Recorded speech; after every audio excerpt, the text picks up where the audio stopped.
Hi, my name is Haley Fredrickson, and today I will be doing my first interview on my healthcare profession. Conducting the interview will be my roommate, Danny, and we will now begin. Question number 1. Can you indicate why and how your interest in nursing developed? What have you done to demonstrate your commitment to this profession? I've always wanted to work in healthcare since I was a little girl, being in and out of the hospital with my grandparents and sisters, being very sick growing up.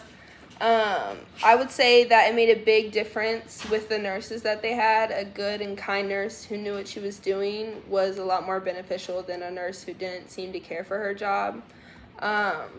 In March of 2024, I got my CNA license and started working at an assisted living facility.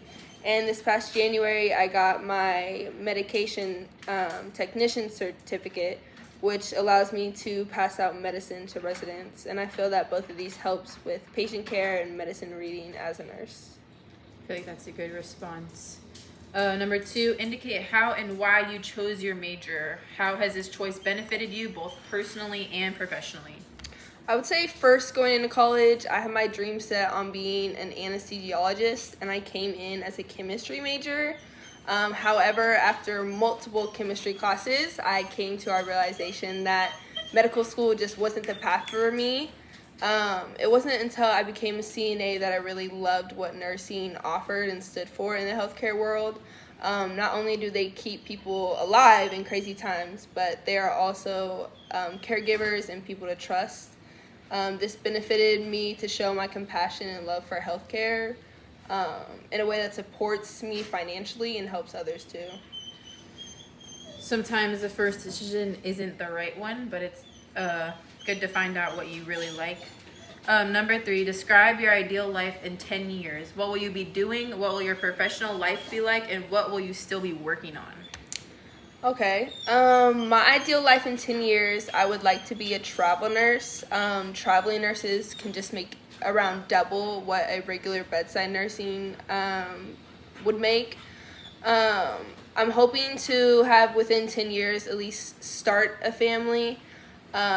So with travel nursing, they do offer shorter contracts, but with the pay, I would be able to go with longer breaks in between assignments.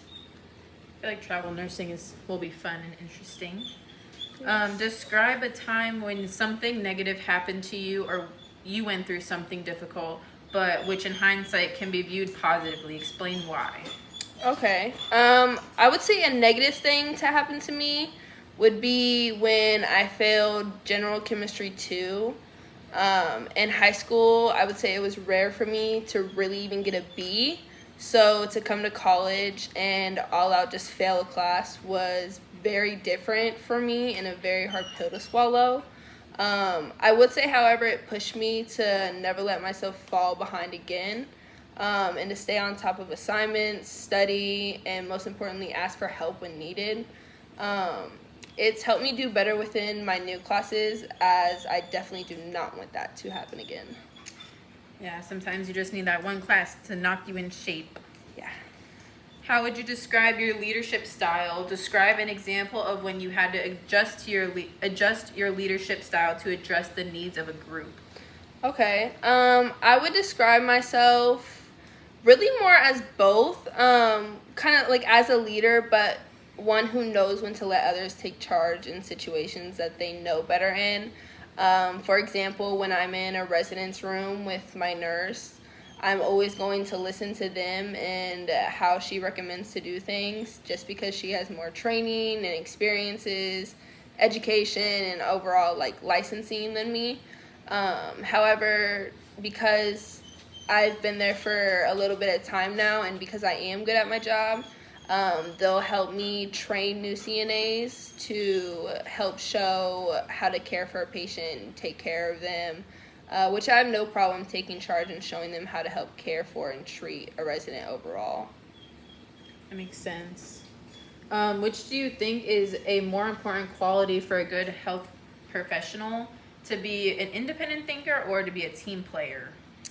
That's another, I would say that's kind of similar to the last question, as in I believe both within different circumstances.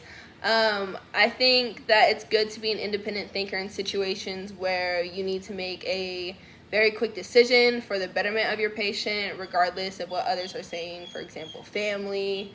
A lot of times, family will to think that they know best in the healthcare world, which sometimes that just isn't the case. However, there are many situations that you need to work as a team. For example, surgery, immediate surgery, to trust your team and know how they work will result in a much better end result, I would say, than throwing together a team who has never met before, don't know how they work, and are overall strangers. I would say that times like that is when you really need to be good at working in groups. Yeah, I feel like being confident in yourself is important, but also being confident in your team is important. What part of nursing school scares you the most? Okay, I would say that the part of nursing school that scares me the most would be the commitment to studying in classes. With nursing school, a simple thing like a C on a test could result in you being kicked out of the program.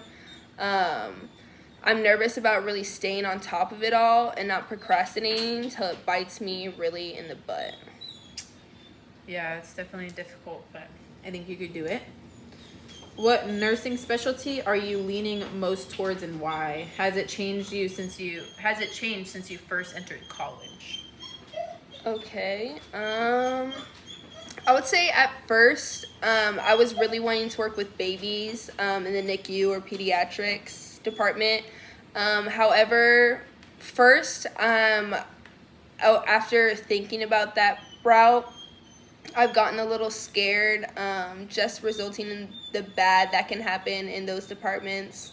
And I know me emotionally, I don't know if I would be able to handle a small child or baby in that situation countless times over and over.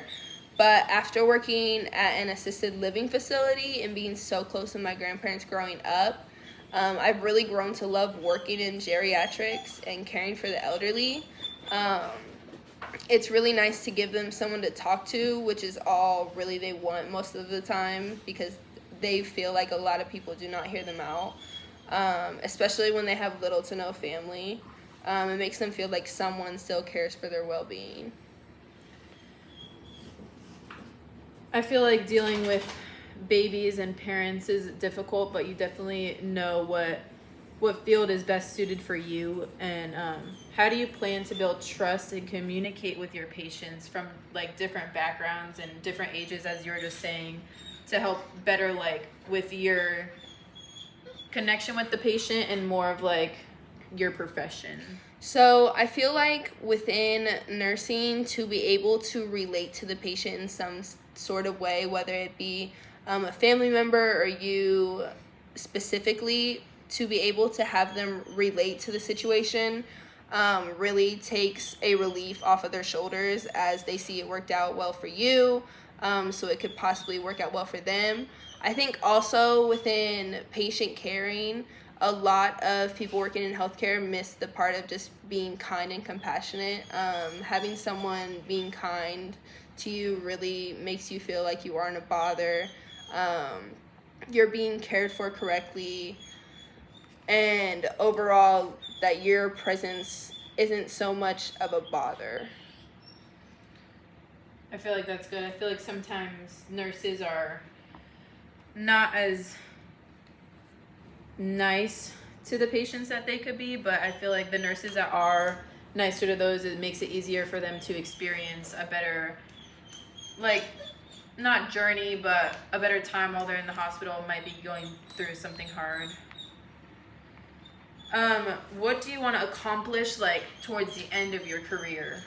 I would say first, a big thing within the nursing career is Daisy Awards. Whenever a community feels like a nurse has gone above and beyond, especially for their patients, to help them out and feel cared for, They are given a daisy pin, which shows everyone in the hospital that they are a good nurse, they know what they're talking about, they care for their patients, and you can count on them to help you moving forward. I feel like that's a good thing. Sometimes I feel like some people go into the profession just looking for money, but doing it for the people, I feel like is a better outcome for your heart and just like knowing what you want to do in life. Yeah, it changes the whole experience. Yeah, just doing it for the people. Alrighty, well, that is our interview. Thank you, and thank you, Danny. Of course.